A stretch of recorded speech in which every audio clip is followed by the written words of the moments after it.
En tarik 15 nyakoro mgajwange no mara en ni hirio makare machiegni ahinya chenro en ramany piny Ramogi TV waikoni weche manyien. Kata kamano wechego mag masiche mag apaya medo kelo dangni mag paro, medo kelo luore kind oganda ka bende koro masichego medore nyakoro mgajwang kawuono nyaka le ne otho kanyo mokotingo ngamia 14 mami ler miwadhigo mbaka gi Owuoro Tet jalony chike mag ndara achiel kachiel koya piny mar Kataka achiel kod Morris Kisakwa en jalony e riembo jotelo bende en jalony wechego mag rango wechego mag chike mag apanya koro mgajwang wadhigo kodgi mbaka mar ng'iyo to en ang'o mowinjo beni itimo sani mondo mi wateme kaka inyal duok chien masichego mag apaya bende kuku marango wechego mag chike kotene kod ogai mar doho Martha Koome ogolo pachgi ewi wachni kakoro gidwaro mondo ket mbui kata doho mag mbui mabende inyal kawie chik na jogo moketho apaya kanyo mondo mi okonye duoko chien masichego mag apaya duto e chenro mar ramany piny kodwa mbaka live en 3:6 wantie live e Facebook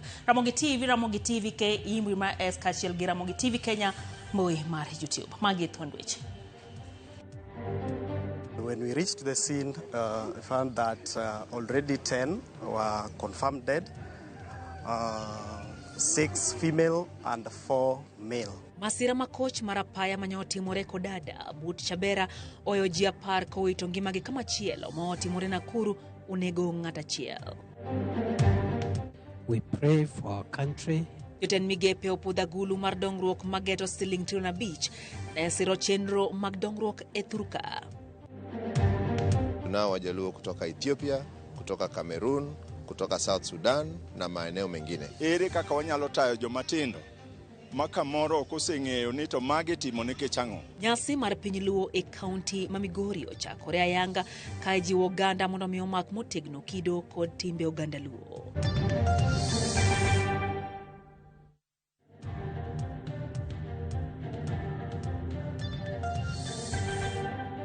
Machiegni nyakoro mgajwang jaloko en Belinda Phillips nyinga Lydia Ukeyo.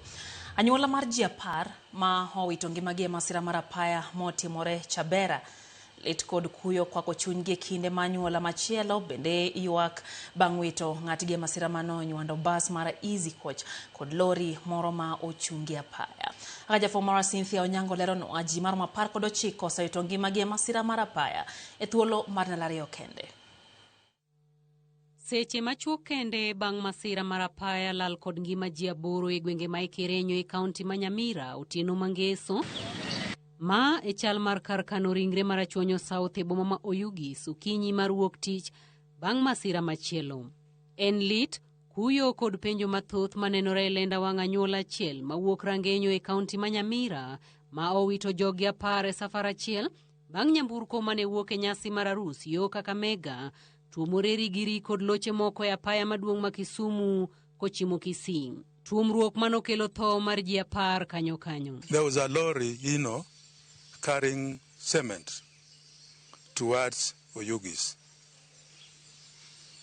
Then the van, which was carrying passengers, was from the opposite side. So when the lorry was overtaking, he had to meet this van head-on. There was no way he can escape because there was a ditch either sides. So gari ilikuja upande wetu tukashtukia imepita na side moja ile pande ya dereva. Hii side ya right hand side ya gari yetu. Ika cross lane kidogo ikagonga dereva na wale watu walikuwa wameketi nyuma ya dereva. Hiyo pande yote ya gari wakairarua hadi nyuma. Jima moko auchiel manotonye masirano ochwale osiptal maduong' mar Achwonyo South e boma ma Oyugis kama bang'e odargi kendo chwalgi nyaka e kar thieth ma Nyamira ne thieth moyiedhi. When we reached the scene, we found that already 10 were confirmed dead, 6 female and 4 male. There were 6 who were hidden and they were brought into our facilities. We stabilized them and then they were referred to Nyamira County Referral Hospital through the request from the medical team from the other side. Geoffrey Ochoki en achiel kuom joma otonye masirano. Mimi niliumia kwa kichwa, upande upe nilifanywa stitches, alafu kwa shingo, lakini sio sana kwa shingo, alafu hapa kwa chest upande wa right, na yeye mguu mmoja ya right. Anyuola mar jogo ma owito ngimagi e masirano onyiso kuyo margi kendo kwayo joma tiyo kod apaya obed akicha kendo ne nigi luwo chike e yore makare. Kuna mama, baba, mandugu, madada na watoto na cousins na wote wamekufa. Kuna mama na mzee wake na ndugu yake na dada yake na watoto wawili walikufa on the spot. Alafu na huyu mtoto wetu ambaye alikuwa pia ni dereva, yeye pia alikufa on the spot. Na ni juzi tumesika mwingine alikufa hapo Sondu, ajali kama hiyo ya barabara. So tunaomba ni kwamba watumiaji wa barabara wawe waangalifu. Hii Krismasi watu wajihadhari sana na waangalie barabara kwa utulivu, madereva wote waweze kuangalia kwa utulivu. E masira machielo, ng'ato achielo wito ngimane e masira mar apaya ma onywando bas mar Easy Coach ma otuomo lori moro mariko chung'e apaya kendo weyo ji 11 kod hinyruok. Donald Keiro, achiel kuom jogo ma otony, lero kaka wuodhgi ma ochakore e boma ma Nairobi kochomo Kisumu kar saa 4 mar otieno obedo kod giko mare ngata e apaya maduong' ma Nairobi kochomo Kisumu. Sababu nilikuwa nimelala hiyo masaa, gari imegongana na ile nyingine, nikajikuta nimekwama kapiti. Yes, alafu nikaokolewa. We have stabilized him. We are now preparing for theater. We are going to check. He had a fracture in the knee and the lower limb. Cynthia Onyango, Ramogi TV. Kapod wane mago mag masiche mag apaya, ngamia 14 hotho kinyi makawuone masira mar apaya manotimore e apaya Manamanga. Kalore kod weg ngamiago, ngamia mamoko 6 to nolal kendo pok oyudi nyaka sani bang' masira makamano. Kakoro ngamiago ywago lal ma hawo siling4 kinde ma obila dhi nyime kod timo nonro e masirano kod lal mag ngamiago.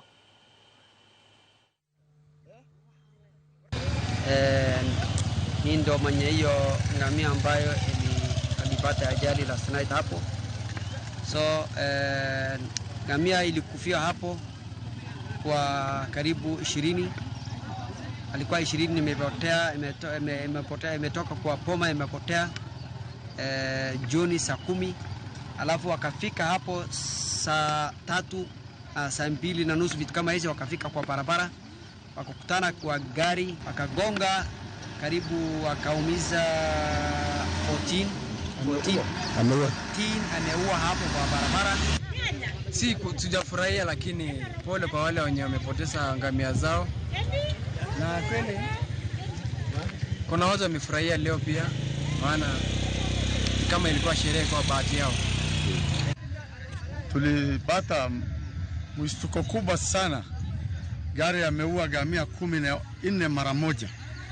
Sijui dereva alikuwa anaangalia wapi. Accident inaweza kutokea, lakini sasa hii imekuwa too much. Ni kama hii dereva hajakuwa na makini kuendesha gari sawa sawa, kwa sababu ngamia 14 kukufa ni hasara kubwa sana. Kuku Martin migepe kawuono puodho kang' mar chiwo gulu mar jiwo dongruok e pacho ka kod mano mar jiwo mewo mar piny. Kamagi gin mageto loko sura mar piny Kenya. Lekno ma jatend piny Kenya William Ruto osebedo kagone debe ni biro miyo Kenya loko suche kendo machal gi piny mar Singapore. En mano ma omiyo jotend migepe ochiwo gulu motisi ni National Infrastructure Fund mageto choko siling 5 mag jiwo dongruok ne oganda jo Kenya ma ok okelo hinyruok ne ofuku mar jopiny. Bende gipuodho gulu machielo motisi ni Sovereign Wealth Fund ma sirikal geto ni biro konyo e kungo kod jiwo mewo mar piny. Safar mar jiwo dongruok ka okalo e guluno geto neno ni oger yewni 50 madongo kod moko matindo kanyakla kod gero nderni manyien gi yawo mago manitiere sani.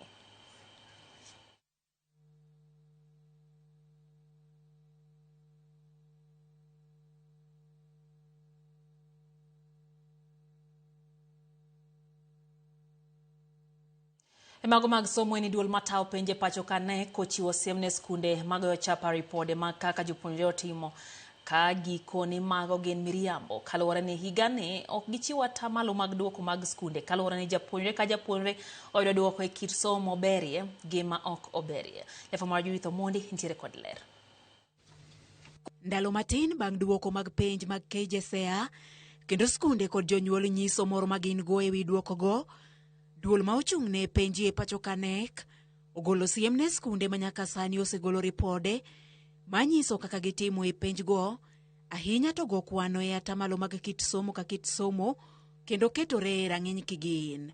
E lai mar mbui mar nek, gikoni penj mag KJSEA ok chal kod penj mag kit somo mar 844 ma skunde kod jopuonjre ni ketie rang'iny. KJSEA gikoni keto japuonjre ka japuonjre rang'iny mare owuon kendo ma ok onywandgi e duol achiel ka okang' ma skunde okawo no wuondo jonyuol kod jopuonjre. Kigichak medo 7, 6, 4, kigichak timo mano. Ok gibi yudo. Kech points go ok bi konyo. Gimoket kacha en ni omigi cluster manyiso kuma pathway ma nyathi nyalo timo. Mane gimo migi piny kacha mane gi kata ka en 21 point something, 60 point something. To range no move from 0 nyaka 74. Kimedo points ga to chopo 72. Yudo ka ok bi donjo. Koro kwandi ok bi donjo. Koro gima duong' gitim ni giwere gimedo points go. Giti gi guide momigi piny kacha manyiso kaka nyathi perform in that particular pathway. Masa wacho ni obedo worked out gi performance nyathi e subjects te ochiko to gi subjects 4 kata 3 manyol luwore gi pathway motimango modhiye. Ma biro e kinde ma jopuonjre moko ma otimo maber e kaunti ma Siaya to pod dhi nyime kod nyiso mor margi kendo yango lai ma gichano kawo e sekondar mamalo. Ayudo 69 out of 72 points e penj manwatimo and ahero the school mar the Kenya High mondo abed software engineer. Ayudo points 70 an kabet maduong' adwa kawo pathway mar medicine mondo abed daktari. Tamor gi gima ayudo 70 out of 72. Adwa goero kamano japuonjwa gi jonyuolwa. Jonyuol kod jopuonj bende onyiso geno mar rwako jopuonjre e skunde ma gidwaro mana seche bang' piny owacho chako ayanga chenro mar keto jopuonjre gi e skunde mamalo. Akwayo ni mar mondo mi nyithiwa motimo maber gi mondo yud skunde manene gidwaro kaluwore ni skunde mano luong gieno ka gidhiye to mano biro miyo dreams margi lek margi chopo kare. Ka nyathini ok obedo placed maber to nitie channels for review. Nyathi gi familia ne biro chiwo request ni head of institution ni awa nyathina ni to ok obedo placed e pathway makare kata e institution ma ok nadi to bas kendo the institution be biro chiwo request no ni Ministry of Education through the county director, the sub-county director of education, to kendo nyathino inyalo review ne placement mare. Jopuonjre gi donjo e skunde sekondar mamalo tarik 12 dwe manyien higa mar 2026. Judith Omondi, Ramogi TV. Oganda luwo jiw mondo mi orit kido kod timbe oganda kendo gibed kod riwruok e kinde ma gitudore ma ote ma ogol kod jodong luo kod jotelo makaluwo e kinde yawa yanga nyasi mar piny luo ma ochope tielo mar 5 nyasi mobagi kaunti ma Migori kaka Jojo Mahleronwa.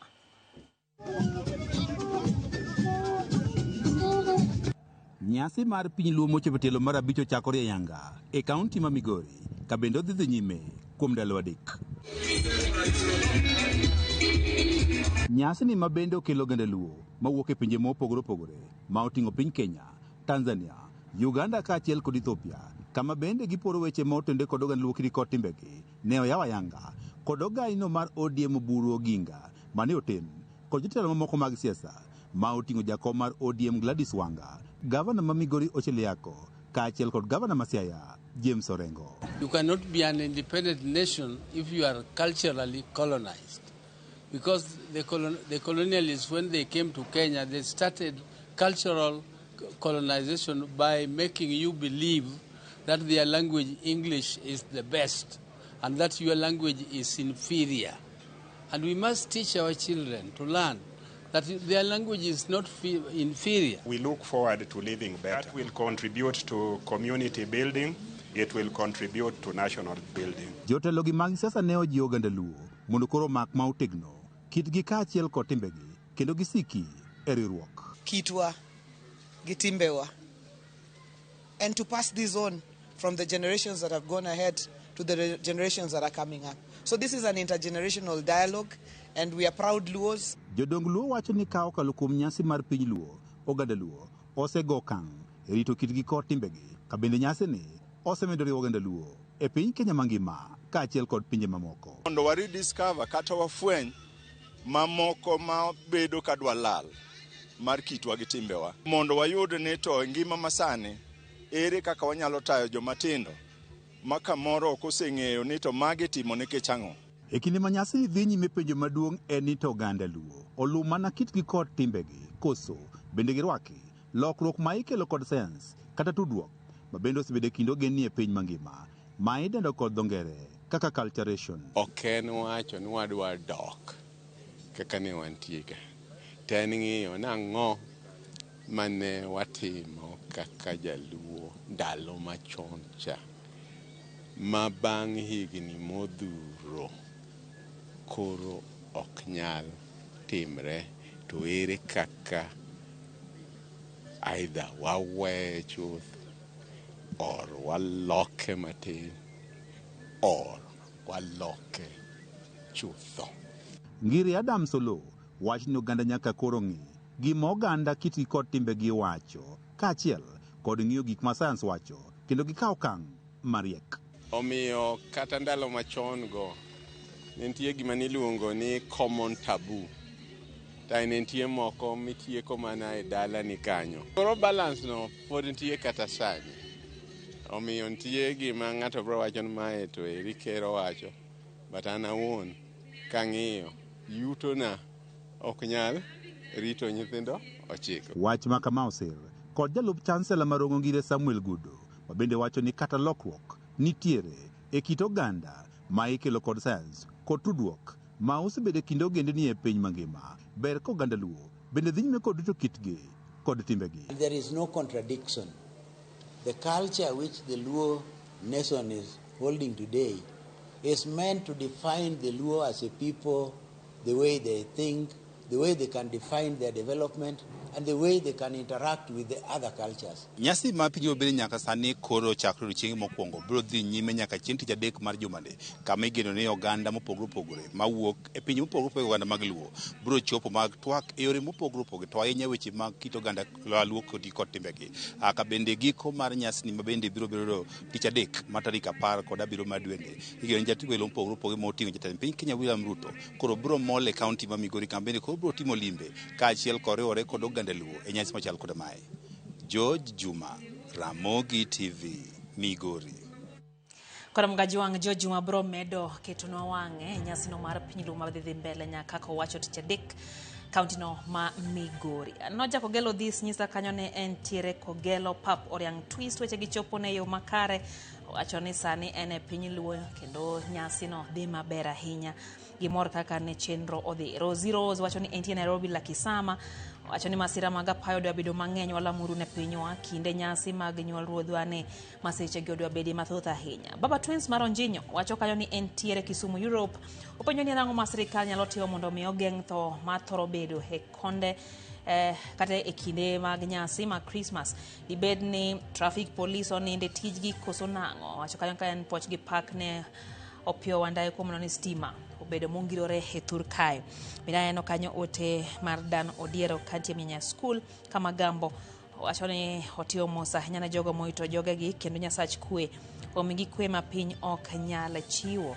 Neno Jian bende nitie Matata Hospital oneno weche gi achiel kachiel. Saratieno Nyaseme gi Archbishop aneno kacha kamano Bishop Omondi tiche mar gimonyore wacho ni gin kodgi.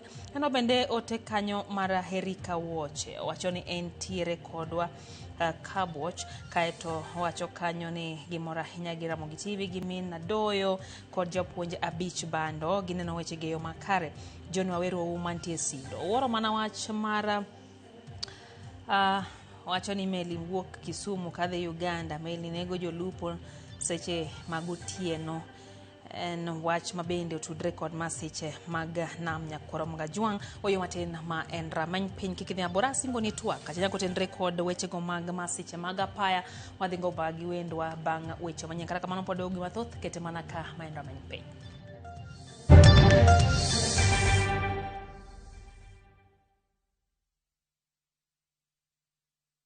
New Downy refill pouches, lasting longer than expensive perfumes. Cut, store, need to add water. Serve with a Downy refill. The Messiah people of Israel are expecting is about to be born. The prophet spoke of a king who would save the world. Look how big and bright that star is. It's a good star for he who knows how to read its sign. The shining of the star symbolized the birth of a new dawn, a new king. What's his name? His name is Jesus. It's impossible. I, Herod, am the king of Israel. This Christmas, stream the story of Jesus, the long-awaited Messiah, sent to the world to gain the way to spiritual happiness and to grace. Bless the Lord, for he has visited and redeemed his people. Enjoy these inspiring stories of Jesus, a kingdom without frontier, only on Viusasa.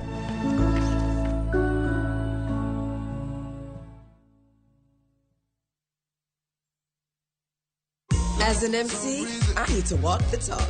It's a walk I've walked many times. It's okay, everyone. Hakuna shida. Before, these tough stains would stay on my clothes, and all the scrubbing, it would fade my colors. But thanks to new Ariel liquid, it's all good. It lifts the toughest stains, keeping your clothes bright. Wash after wash after wash. Asante, new Ariel liquid. New Ariel liquid for washing machines. Brilliant stain removal in one wash.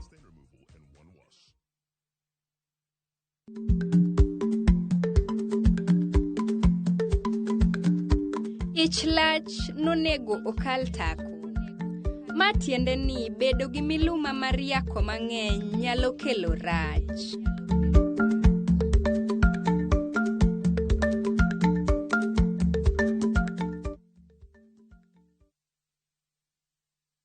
Teke na we go border. Chanua Jam, Fika on time at the lowest charges in town. Wear helmet and ride in style. Ni safi, ni safe, na ni easy kwa mfuko yako. Wigo, your trusted ride. Download the app now. Ama SMS Wigo to 20425. You'll fike right on time. Wigo, your trusted ride.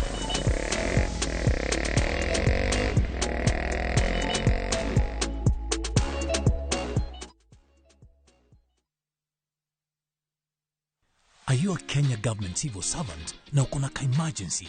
Usijibox kwa noma. Borrowing on MyMobi has never been easier. Simply register, apply, approve, and get your cash in minutes.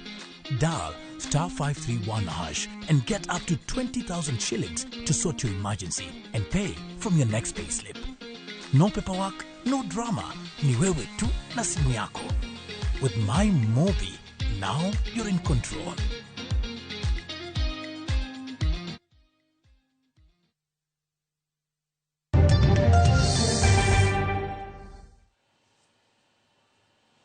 Machiegni kendo nyakora mgajwang chenro en rameny piny wadhi mbele gi weche manyien.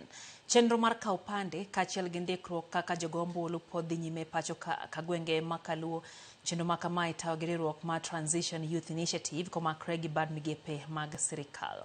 Jopiny ma Kanyadhiang' e kar chung' od bura ma Karachuonyo oyudo thuolo mar ndikore kaka jogombulu karawere gi jomadongo bende ma onge opande yudo thuolo mar yudo chenro ni ma ochwal gi sirikal.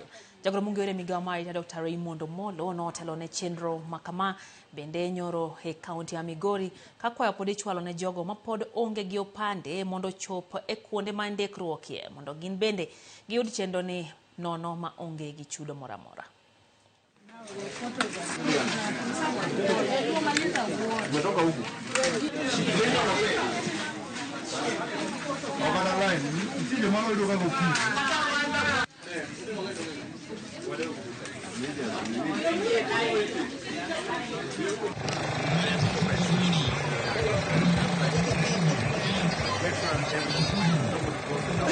Clinton Opio Diambo, an wuod Karachuonyo kaindi. Akawo thuolo ni mar duoko ne Dr. Raymond Omolo erokamano kuom gino ma otimonwa sani kendo ma osebedo ka otimo kata e gwenge moko. Kata sani omiyo sani koro an gi ID koro anya kata apply tije moko e yo mayot. Kata sani ka uneno kaindi an gi waiting card kaindi ma koro ang'eyo ni ID no adhi yudo. Yo kawuono wuok oko ka goero kamano ne President marwa William Ruto nikech dongruok ma osekele Homa Bay. Waneno tim kendo wadwani wawuoth kode. To mar ariyo, jatendwa ma PS Raymond Omolo bende kamobete to tiyo ne jopiny. Wadwani mondo jotelo koyieri kata kumiyo ofis to tine jopiny maonge koko, maonge agoko. Wadwa neno mana kit tichni. Kochopo ni wadhi e yiero to giri miketo oko ma koth goyo no ema wadwani mondo jopiny ong'i to miyo ombulu mondo chak iduogi tinegi. Mago e chal mar weche nyakurom ga jwang'eno ka Kevin Osedo jalony wacho ka chane dhano mondo bedie motang' ya piny ma pacho ka kinde ma bende koro ji nie sikuku. Wacho ni mos kuom jogo mowito ngimagi. Bende aneno Isidori Omolo mano kanyo kansela wacho ni families moyo oyudo masira ma kamago ogone gi mos kendo wacho ni ngamia mohinyorego odhuro ahinya. Kuyo kod lal maduong' kaka oganda Luo romowa ma wacho ni wechego matimore Migori ma bende puonjo oganda jiwo riwruok, luor kod dongruok bende gipuoyo. Oganda ma odhi ataro gi chike mag apaya ibiro kawnegi okang' mar chik kanyo e kindeni mag sikuku. E kinde bende migepe mopogore opogore mag piny owacho biro kanyakla mar konyo gawo masiche mag apaya ma osebedo ka medre pacho kae. Kuku marango ratiro mar oganda NCAJ olando chenro mar medo kwan apisa e apini kaka yodoko chien masiche mag apaya. Chenro mag wuodhe osebedo gi medruok mar masiche mag apaya Thurka ka duol mar NCAJ wacho ni tho osemedore e apini ma pachoka gi 5% ka ipimo gi higa mokadho, which have risen to 4,682 recorded the same time in 2025. Kaka yor doko chien thoe mag apaya ma osebedo ka medre Thurka, kuku marango weche mag ratire pacho ka NCAJ kautane kod ogai mar doho Martha Koome dwaro mondo mi chuog doho mag mbui ma ibiro tiyo godo e rakruok gi jogo maketho chike mag apaya kanyo. We will deploy mobile courts using physical and electronic means as a deterrence and enforcement measure with cross collaboration between the officers from the National Police Service, ODPP, the judiciary. Obadho ibiro ketie thoth apini kaka yor doko piny ng'we airititi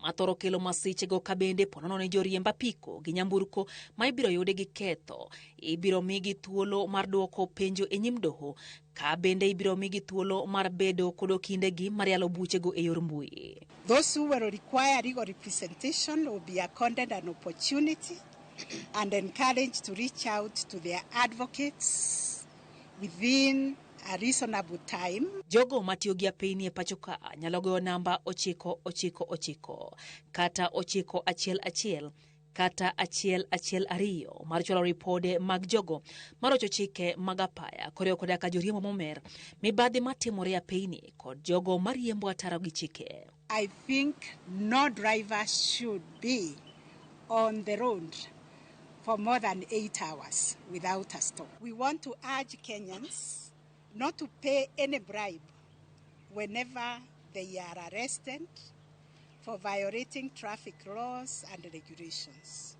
NCAJ bende dwaro mondo mi kembe mag nyamburko mating'o oganda kik ket derepe riembi kuom seche ma ohewa boro ma onge chung'.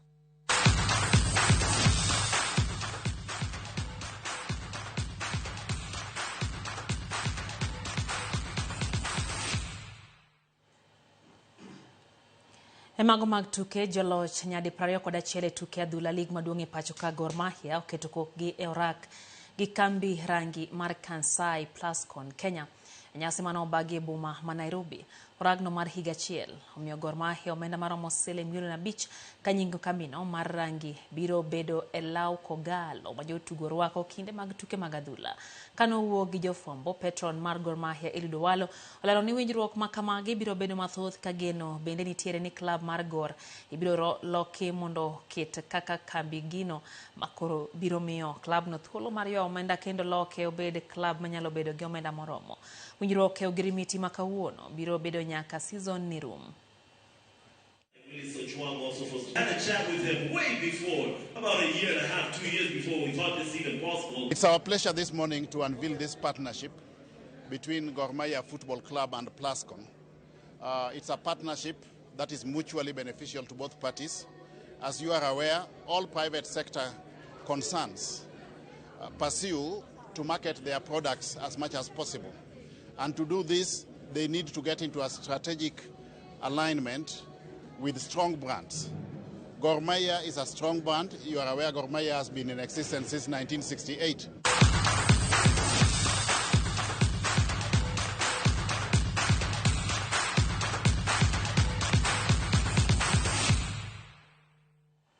Wakawa yo machielo nyakora mgwaja ajuange chendo ni mara rameny piny neno ote mar jakiranda wacho ni oyimore wechegi chopone maber ahinya otiyo mos ne jogo moito ngimagi kachiel gi ngamia motho masira mar apaya gimodhiere en ni masichegi odwa bedo mang'eny ahinya kaeto bende wacho ni mos ne oro mos ne Super CS John Mbadi Director Rob Lingoje to kama na nyakero jakiranda kuom Ramogi TV nyakoro mgajo yera yue matin keche kawa duogo wantie kod twak mar rango wechegi mag masiche mag apaya wadhi wuoyo gi Owuoro Tet ma en jalonye wechego mag apaya achiel kachiel yor Zoom ka entiere piny mar Qatar bende wadhi go mbaka gi Morris Kisakwa ma en jalonye wechego bende mag riembo VIP driver wadhi ng'iyo ni to ting mane maderepe nigo nyakoro mgajuang mane oni chenro obedo makare mar wuoth kendo ji obedo mabor gi kelo masichego mag apaya masani bende koro medo madre kinde ni mag sikuku en twak maduogo mandaka machok kendo miyo kikidhi mabor sbe via loko Belinda Phillips waduogo gi twak makamano maen rameny piny.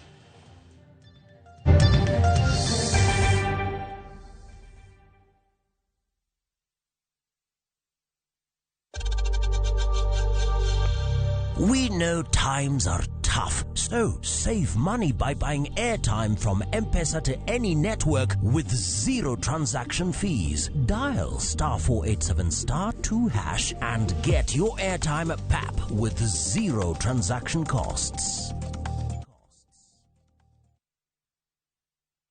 Royal Mabati Factory Limited keloni Christmas AUD. Wakeloni mabede mag corrugated kod box profile, brick tile giro mantile nyaka AUD nono maonge chudo moramora. Gochnwa gi nono 722 638 kata ket order mari sani e www.royalmabati.com. FOMO? We say no more FOMO. Not when you have happy hour. Scroll, stream, post, and play endlessly. It's your time for unlimited fun. Because when you have the happy hour bundle, you can do kila kitu. This is huge. At only 19 bob for 1 hour or 45 bob for 3 hours. All you have to do is download and use my Airtel app or simply dial *544#. Always be in the know. Buy the happy hour bundle today. Now bado tuna grow. Airtel.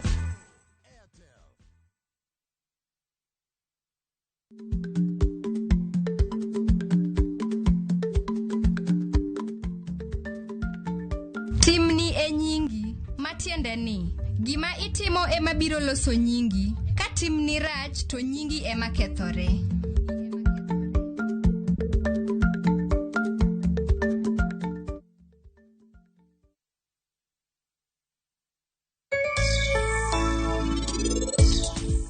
Kawuono ni inimia ranyisi ni in okinyal bedo wuoda. To in mana ng'ama anakia kae. Rajiv ok en ng'ama ikia waya.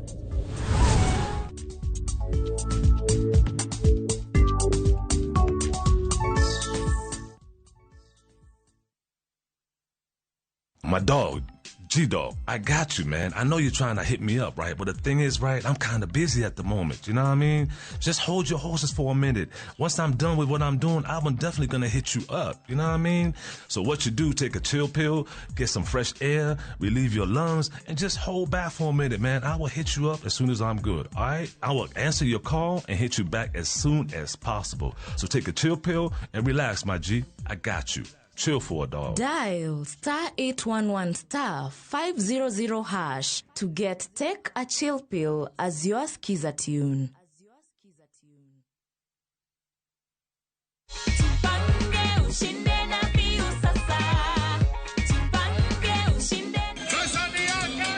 Ordinary Kenyans are winning big every day with Jipange na View Sasa. Over 3 million shillings already awarded. You can also be our lucky winner. Simply subscribe to View Sasa from as low as 50 bob through paybill number 724177, account number, your telephone number. Watch your favorite shows and you could be our daily, weekly and even the grand prize winner of 2 million Kenya shillings. Nikisema view, mnasema sasa. View.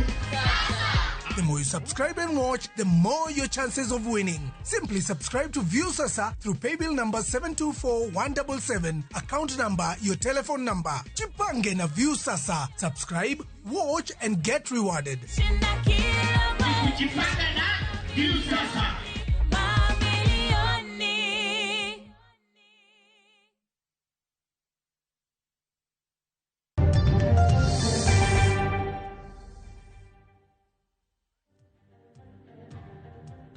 Machiegni kendo nyakora mgajwang wadonje kidieny mar ariyo mar chendo ne mara many piny en gima lit ahinya ni masiche mag apaya osebedo ka medore nyakora mgajwang wantiere tarik 15 pok wagike 20 kendo pok wagike 25 pok wagike 1 ma bende thoth ji thoro wuokie kadhi pacho.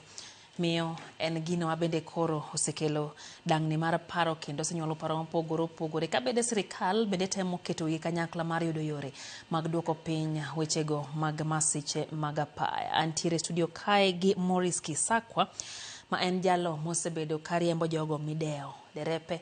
Sani wang'eyo ni thoro wach ni ineni kata obedo ni in kon ma in right to tem matek sudne asuda okadhi nikech masira kotimore to oyudo ji duto. Wadhi winjo ni to ting' mane ma derepe nigo nyakora mgajwang mane ne oduok piny kwan gi mag apeyni e thur kae. Kabende wadhi twak gi Owuoro Tet achiel kachiel ka entiere piny mar Qatar mondo en bende nyiswa ni to yore mage minyal duok godo piny masichegi mag apaya. We achak gi Otet, oimore ahinya Otet kamoro amora ma intiere. Ang'eyo ni intiere Qatar machiegni e twak mar amany piny, kata kamano ok en odhiambo makare nikech osebedo kwa wito ngima modhuro e masiche mag apaya nyaka ne wechegi mag siku chakre. Oganda osebedo ka chako wuodhe makagi kacha, kata kamano oganda osebedo bende ka wito ngimagi. Penjo mathoth mosebedo ka penjore Otet en ni to ang'o ma thoro timore kinde ma sikukuge mamiyo masiche mag apaya thoro medore e pacho ka? Erokamano ahinya, amor kendo kochopo kinde ma wawuoyo gi nyikwa jokanyanam. E kindegi safar mang'eny ipango marach. Joriembo madwa riembo nyamburko pachgi onego bed ni chiew. Riembo mtoka ama nyamburko ok en aina gima ichung' ni ang'ega riembo kawuono awuok adhi riembo. Nitie chenro manyaka iket. Nitie yiero odiechieng' midwa riembe nyamburko kiwuok kuma intie kidhi kumachielo. Nitie ng'iyo to be ndara chal nade, koth chwe, chieng' rieny, yamo ng'eny. An gi seche adi monego bed nariembogo kata kawuok Nairobi ni koro achomo Kisumu dala. Adhi chung' kwend marom nade, adhi turo safar ni didi. An e safar mamara aonge piem gi ng'ata ng'ata. Tiyudo ka ng'eny joma riembo wan e piem. Ne ing'eni kinde mokalo cha ka nawuok Nairobi nachopo Kisumu gi seche 3:30. Adwa temo break record. Adwa ng'iye ni to wang'ni dachop nade. Jariembo ka jariembo nyaka bed kong'eyo ni ngima duong' moloyo safar modwa dhigono. Erokamano. Erokamano ahinya Otet. Aduogo e studio kae. Morris, erokamano kuom loso thuologo kodwa mbaka.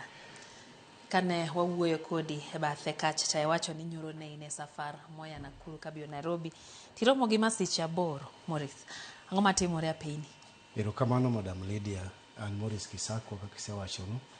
Adwa kawo thuoloni mokwongo mondo agone jowa mowito ngimagi mos e masiche mag apaya motimore kawuono kata jumani mangima. Kaka nasewacho ni motelo ni ng'ama riembo mitoka kawuok ni dhi safar Gima onego ng'e mokwongo en ni mitoke ni chal nade. To bende en gi gik ma mitoka ni onego bedgo kidhi safar. Mokwongo onego bed ni ochek mitoke ni. Wan gi gik moko 5 monego bed ni ng'ato cheko kawuok dhi safar gi mitoka. Jariembo. Mokwongo onego chek ni mitoke ni bende nigi taya. Bende nigi brake. Bende en gi side mirrors. To en owuon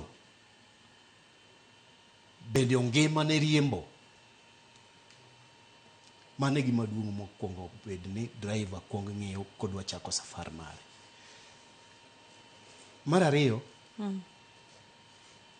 joriembo mang'eny bedo garaka sama odwa dhi safar mare. To bedo garaka ni ok ober ahinya e tij riembo. Nyaka ibed ng'ama obolore ne ndara, nikech ndara oting'o joma akindgi opogore opogore. To be kidwa dhi safar ka in gi paro mang'eny, ok onego idhi safar. Mago osemiyo jowa mang'eny okelo masiche mamiyo jowa mang'eny wito ngimagi apaya. Kamano Madam Lady. Erokamano Morisa. Oteta duogo iri, wantiere kod migepe mopogore opogore mantie kod ting'e pacho kae marango ni orit chike mag apaya. Be paro ni gisechiwore malong'o matimo tijgi kaka owinjore? Oteta. Ka gi kiwango ma gintie gisechiwre. Ing'eni wan kaka jo piny mar Kenya, wan ga ng'ano ming'eyo. Iyudo ka ng'ato timo makosa e ndara, to ka polis ochunge, to golo simu ogocho nikech nitie ng'ama ong'eyo. Gima wachoga en niya, sama masira mar apaya otimre, matokeo mare kia kating'e ng'a, katine ming'e ker mar piny, katine ming'e ker mar polis, kawo mana sekunde matin. Itho, itur, itony. Itony, ineko. Ing'eni ji tugo kabisa e apaya magwa. Ng'ato wacho ni odwa nochwade andiwo matin, obile glas moro matin, ni odwa ni wiye oyawre mondo kore kodhi e ndara. Sani koth chwe, nya neno masira timre nikech ndara odhiek, dereva pok orango tielo. Nyawadwa nowacho maber ni ng'iye mtokino. Ing'eni ng'eny ji yudo ga ni wiper mag yweyo kiyo ok ti ka koth osechako chwe. Seche moko dhi yweye dichiel diriyo, to bet gi electric shock, tichungo gari. Koro iyudo ka jowa wakawo wuodh ndara kaka mila. Emomiyo asika wacho pile ni masira mag ndara to pok uneno. Koro eka gibiro malich. Nikech king'iyo kata kuonde mipuonje mondo ji ong'e riembo nyamburko, en mana wach pesa. Nitie joma nigi license to gikia kata ni skul chal nade, gikia kata ni somo ang'o, gikia kata ni syllabus oting'o ang'o. En ong'e ang'a ni kasedonje gari, omoke, oketo gia, dhano dhi. Ng'ato penji ni ang'o momiyo NTSA oketo speed mar 50. NTSA ok oketo speed mar 50. Injinia manoloso ndara kalure gi physics ong'eyo curvilinear, centrifugal, centripetal forces, linear motion kaka bro affect mass, pek mar mtoki. Iyudo ka ng'ato penjo ni jogi koro oketonwa 50 kanang'o. Donga neno mbele kocha. To matin matin konyono mo, tiwinjo ka giywak ni mtoka okoso. Giwacho ga ni gi dhongere giwacho ni the vehicle lost control. Dereva ema control gari wito control nang'o. Iyudo ka ng'enywa wawacho ni wang'e riembo to wakia riembo, wang'eyo mana sudo, wang'eyo mana dhiro. Jomong'eyo riembo kaka nyawadwa wacho no, obro penji ni to in kaka dereva be imuonyo panadol, odhi tiyo kodi nadi e tendi, be inindo moromo, nikech safari mingo to bor. Ing'eni pile pile wawuotha sama tin wadonje mtoka, bet kiriembo mtoka seche 8 ok en tich mayot, opek moloyo kata daktari matiye od yang'o miyang'e ji gi pala. Koro jowa oloke mila to ok ober. Derepe mantie nigi gimoro ma kizungu luongo ni complacency. Gini dong watimoga atima kama, ang'e ndara ni onge giminyisa, tiyudo kowuok ogoyo return, wiye wil ni dende ni niga gi saa, emomiyo koromo saa 3 otieno tichako hamo, dendi nyisi ni onego bed ni nindo. Koromo 11 okinyi dendi chako chiew, nyisi ni aseyueyo maber, aikra ni wuoth. Tiyudo ka wakawa mila, ng'ato wuok saa 9 odhi e tich, omondo e tich, kotieko kar saa 5 korekodwa wuok, nowuok chon, ten chieng' tich abich. Chieng' tich abich ji dhi e liete, ji dhi aruse, ji dhi e gik mang'eny, ndaro pong'. Iyudo ka jowa kia saa mar rienge ndara, gi kia yiero odiechieng' monego bed ni ringe.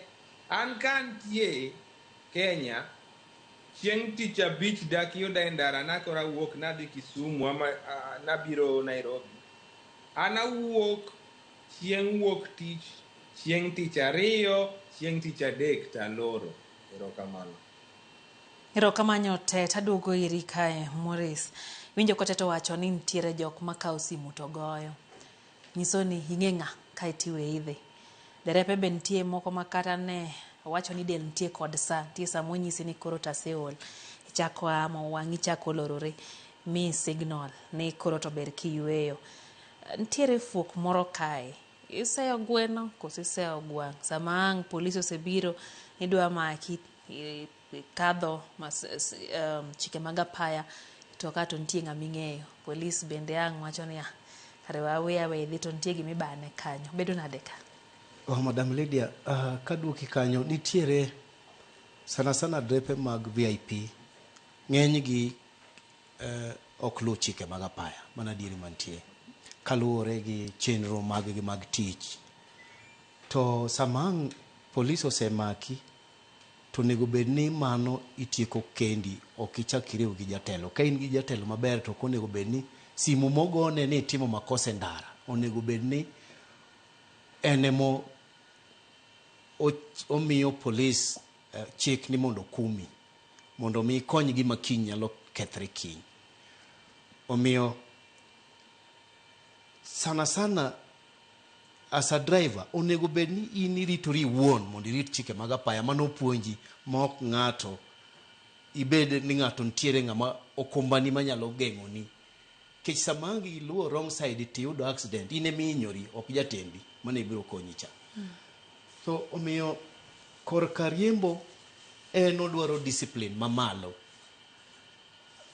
An aseriembo e ndara ma Kenya ka higni 29 mapok natimo ajali mora ma polis biro pimo.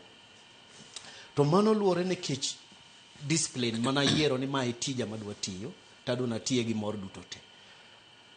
Nitiere driver ma oyudo accident to en noonge gi makosa. Ma timre nikech otemo mondo mi okony ng'at cha, to ng'at cha modagi.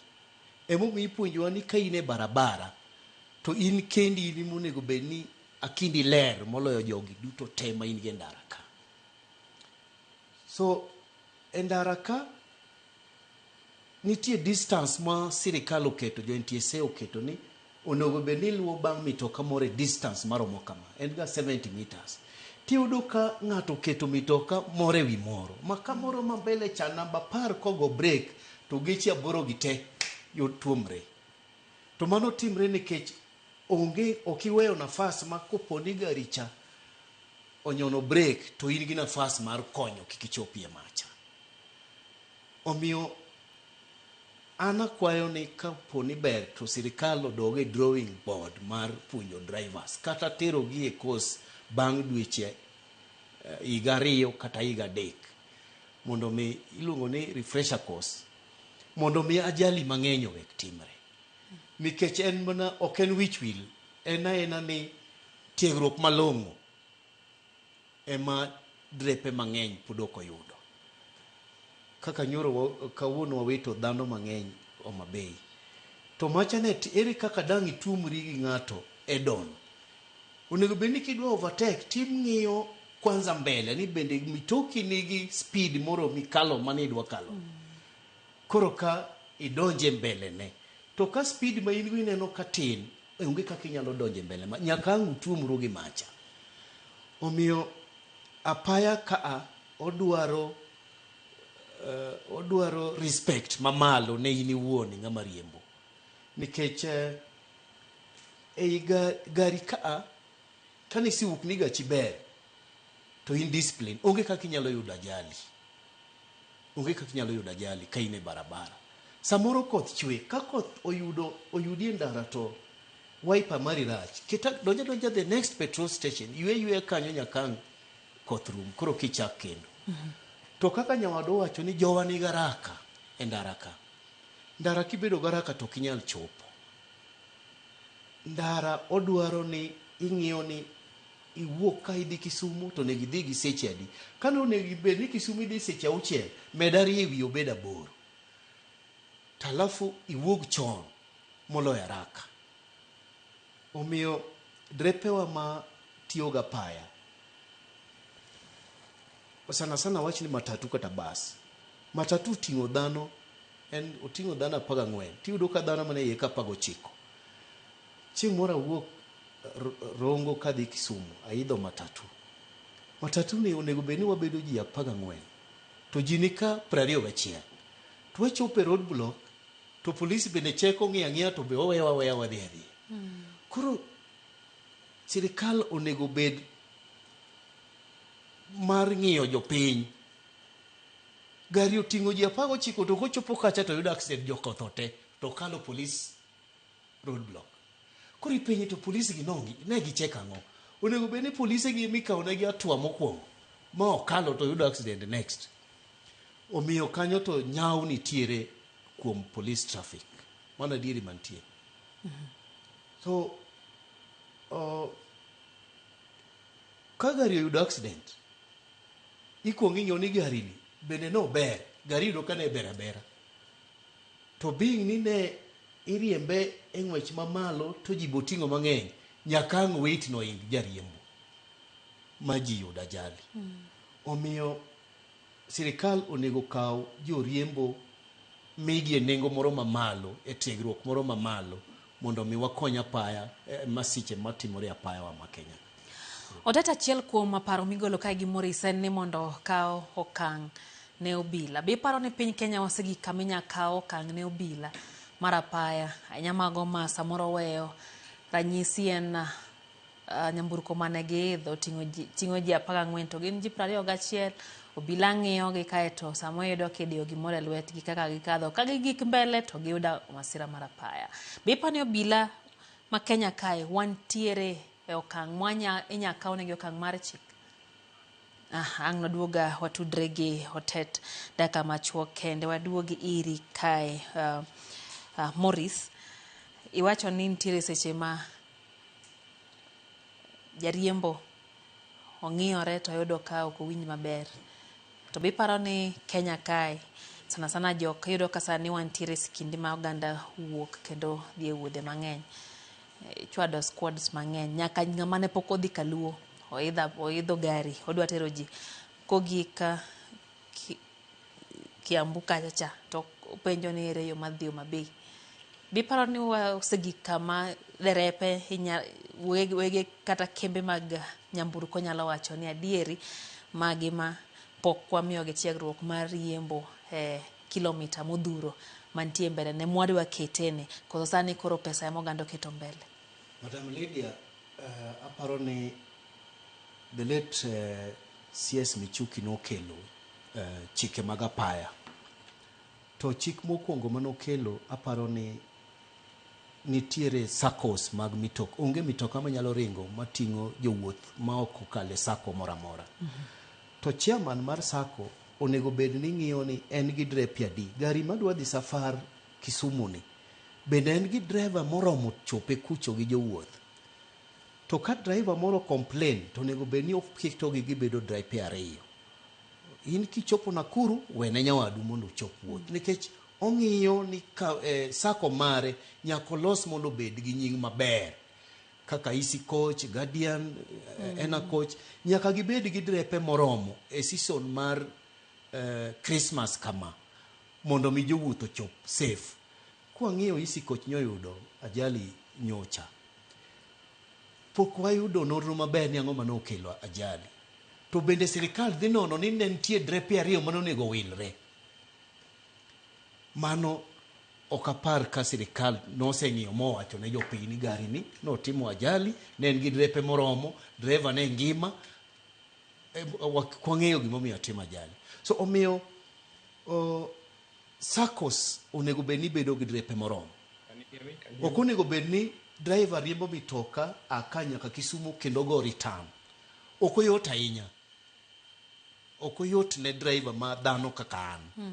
Otek. Onego bed ni kichopo to in nindo ibiro kiny.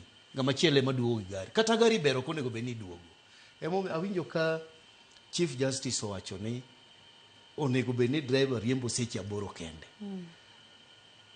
Ne private drivers, private vehicles, from Nairobi to Moyale en seche 11. To ng'ama dwa dhi dala gi family ne gi Christmas ok obidoro driver machielo, odwa no chop dala Moyale.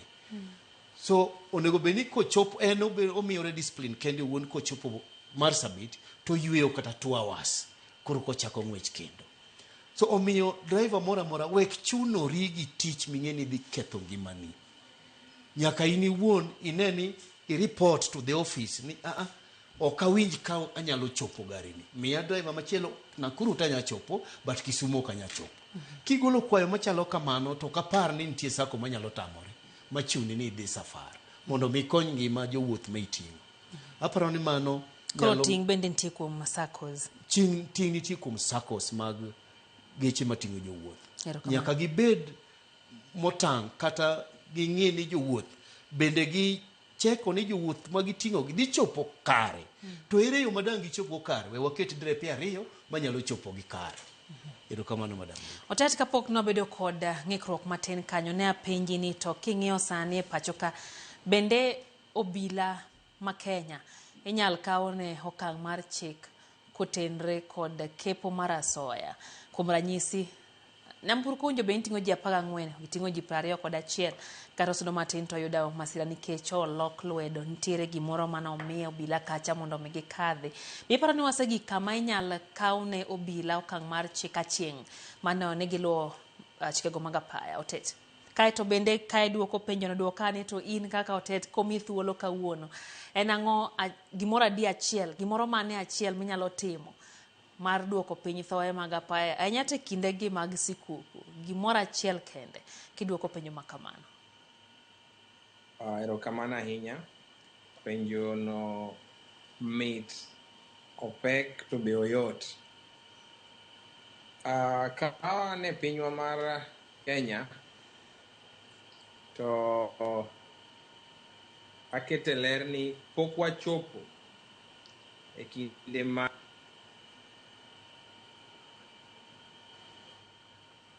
Mosahinya mango gin mago molos gi lwet dhano. Morris, mana penjo mapenjo tetni. Bobila magwa king'iyo malong'o bentiere kaka inyal kawnegi okang' mar chik nikech pile iyudo ka chal ka gima gine wakusema iwacho ne gine ma ka giweyi to weyi kochomo kodi do bendo chomo kodi do bedo nang'o. Madam Lydia, ok oyot ahinya e pinywa mar Kenya ka mondo mi mano bi otimre. For example, from from Kagundo Road to Joska, yudo ko obila ni ndara obila chigni 50. After 100 meters obila ochung' kanyo. to gin gi buk moro makia ni buk cha indiko number place mag mitokni mogolo gimoro kosa pod ok ang'eyo ni buk cha tiende nang'o.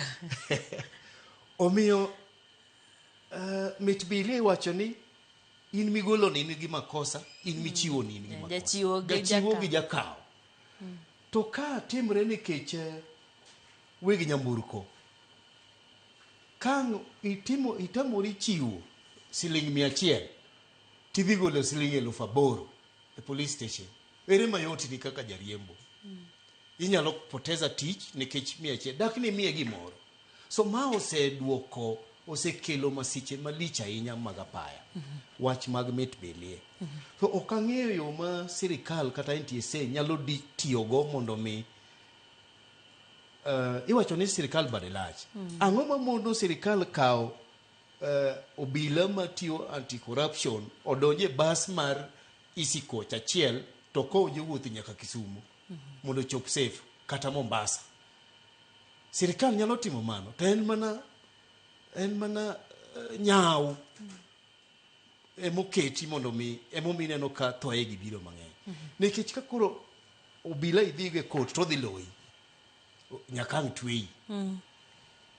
To ka sirikal oketo maino kaka ne former CS the late Michuki oketo matek cha, sani kata mana seat belt ok inya yudo e gachegi. Negi chot te ndalo Michuki.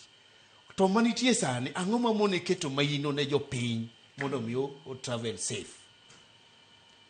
Mano e gima nyalo kwayo jo NTSA ni ka giketo maino ne chike mag apaya to kwa biwito jopiny e apaya ka.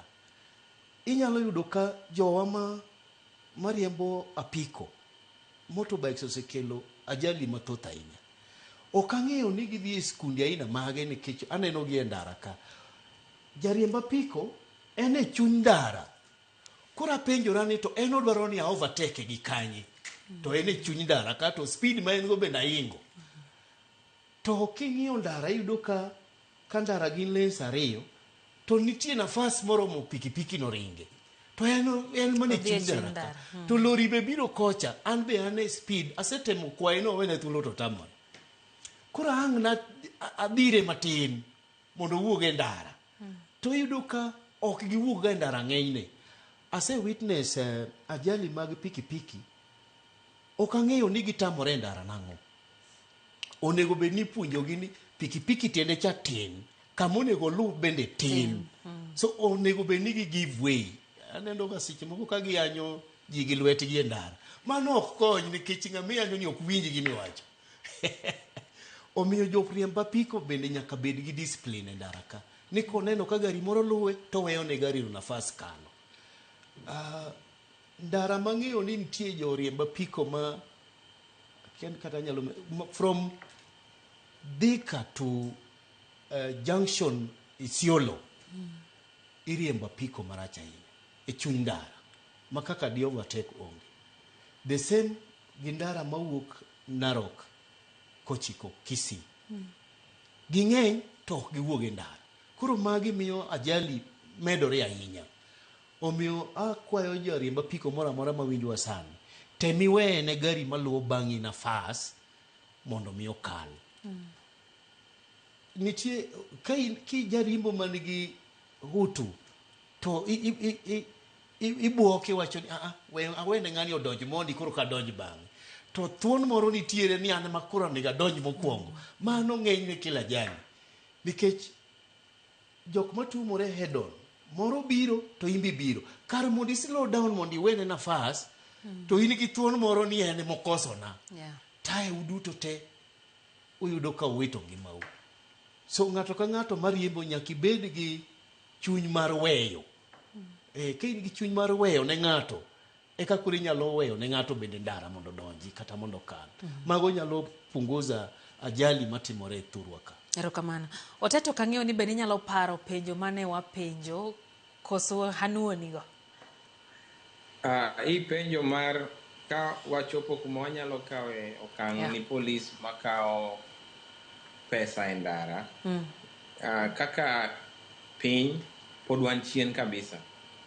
to kitimo nonro an gosiepena ma polise to be ginyisa ni bwana wang'e ni temo kendo itiyo tich maduong' kabisa, ipuonjo ji, lakini kwachopo e ndara ka ting'e ni pesano ok en marwa, pesano idho nyaka malo, nitie jomalo machame, koro gina kanyo nikech nitie ga gimoro ni target, nyaka ang' nokawe akawa, kata ong'iyo mtoki kata ok ong'iyo mtoki.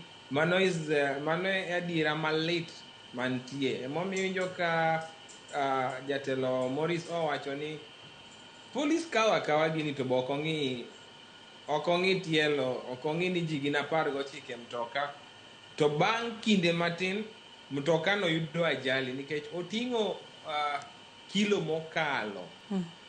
Mtoka hinyre nikech ochukre, kochopo e got mtoka othung', king'iyo brakes samoro idre itiyo gi brakes mokalo monego bed ni itiyogo. Emomiyo masira mag apaya mag ndara to pod dwa hinyowa kaka piny moloyo nikech ok waikre kata matin. Ka piny maoko ne nyalo neno gima natimo Kenya ba giwach ni bi konywa koni, to king'iyo sani gik ma giketo e weche mag sirikandgi mang'eny momiyo masira mag ndara tin. E higani nyowawito ngima mana 11. Nyoro koth nyochwe, nyowan gi masira mokalo 50 to onge ng'amotho kata achiel, nikech king'iyo gik magiketo, measures magiketo kaluwore gi nonro masetimo ka ba giketo e sirikandgi konyogi, lakini wan jowa pod wan chien kabisa.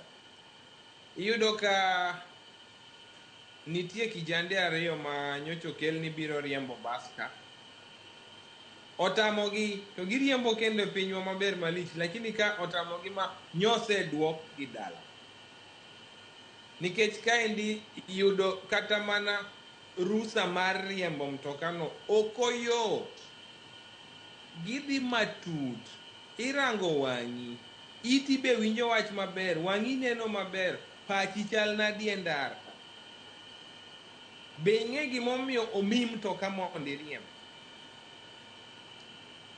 Imadho kong'o? Be isenindo moromo? Yien moro amora misemuonyo machiegni, koro gin gidhi matut. Tiyudo ka somo mar riembo nyamburko e piny ma wantie ni tut. Yudo license kende ibro tiyo gi gimoro $300,000 ma Kenya mondo iyud license. Ibo chule lakini ok ochuno nyaka iyud. Polis bro teri e penj, obro teri e penj, gin nono matut, to kotami to pesani nodhi kamano. Alafu iyudo ka wan e pinywa mar Kenya, ng'ata nyalo chung' to dhi riembo mtoka. Ng'ata nyalo chung' to dhi e driving school. Ng'ata nyalo chung' to dhi riembo apiko. E pinyni nitie tije moko ma kitiyo to koyieni riembo. In kaka jaluoko, iluoko ot, ok oyieni riembo nikech tich mitiyo pek. Mondo ibi e ndara ok oyieni. Koro wan kaka piny, wan pod chien kabisa e pinywa mar Kenya, nikech wakawo riembo mtoka as an achievement maduong'. Yani kiriembo mtoka tichal ng'ama iseloyo ngima. Koni riembo mtoka ok en loyo ngima, en responsibility, en ting' mapek. An apuonjo ka, kapuonji inoni nyaka higni 7 rum. Kitimo ajali kapok higni 7 rumo, ibro tweyi kineko, ibro goyi fine, tibro kele kuoma. To wan gi records. Ang'iyo ni tarik ma kama, napuonji kaka iriembo mtoka e kona. Napuonji kaka iriembo mtoka e roundabout. Napuonji kaka idonje ndara moro no. beni chung, beni rango, beni goyo indicator, ndarane nono. Koro yudo ka e pinyni gisedonjo matut mabe en buok ni ji 11 tho e higa e pinyni.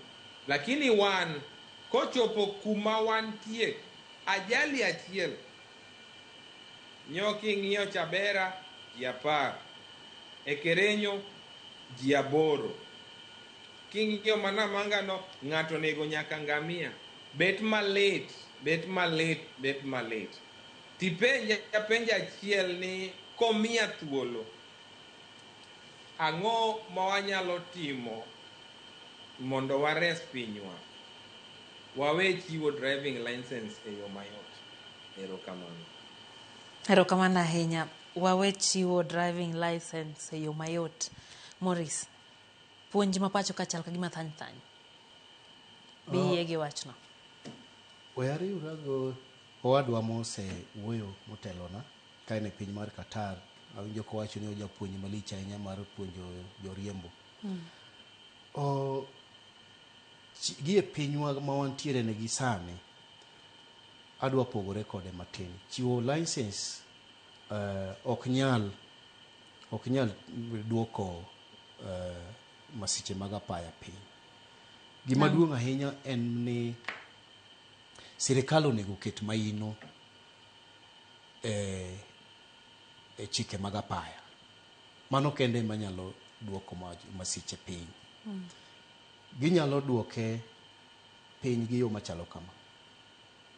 En ni ng'ata moyudi e ndara kariembo onego lu kode chik koyud kotimo makosa. Mano ema biro duoko.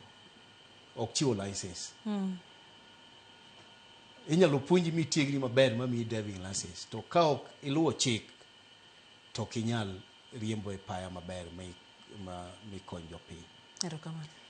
So anyalo kawo thuoloni mar goyo erokamano ne jogo ma riembo machop abiria kama owinjore. Gimed timo kamano mondo mi ndalo Christmas ni jowa mang'eny madhi wuoth ochop kod kwe. Mano ema nyalo kwayo jothurwa. Odong' gi dakika 3:100 otete wach mogik 1.5 kanyo. Dakika 1.5 nyiswa wach mogik. Ka bende duoko na penjo mara ntiere duol mar NCJ maringo wechego mag ratiro. Sani koro gidwaro mondo mi los doho matiyo gi mbui. Kae titiyo kodi kanyo kikoso.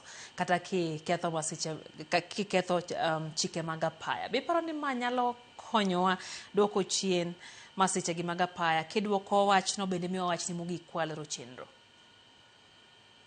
Nyalo konyo, lakini onyalo yawo dhod mibadhi bende.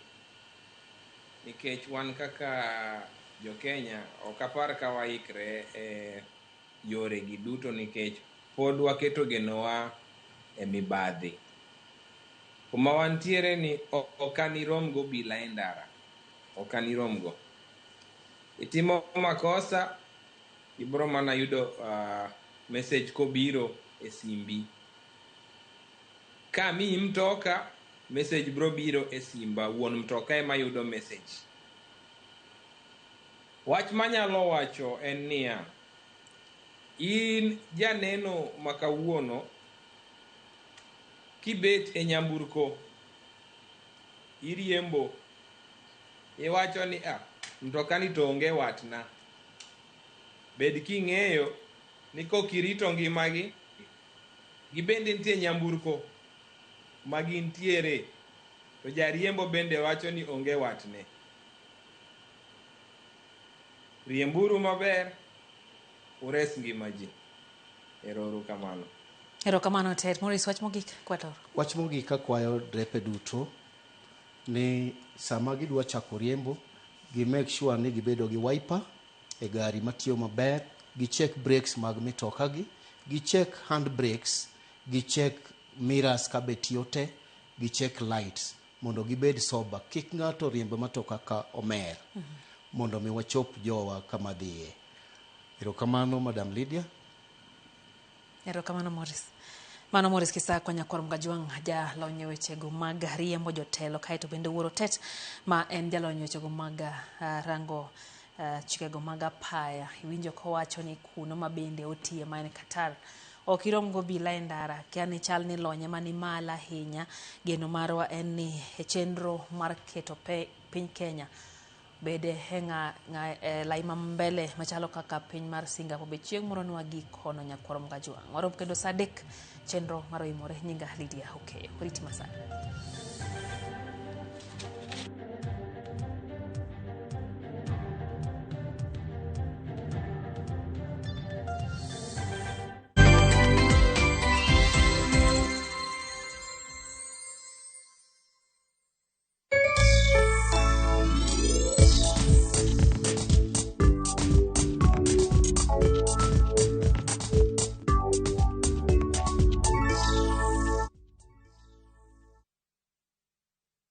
The Messiah people of Israel are expecting is about to be born.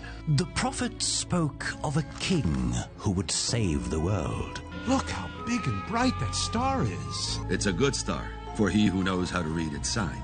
The shining of the star symbolized the birth of a new dawn, a new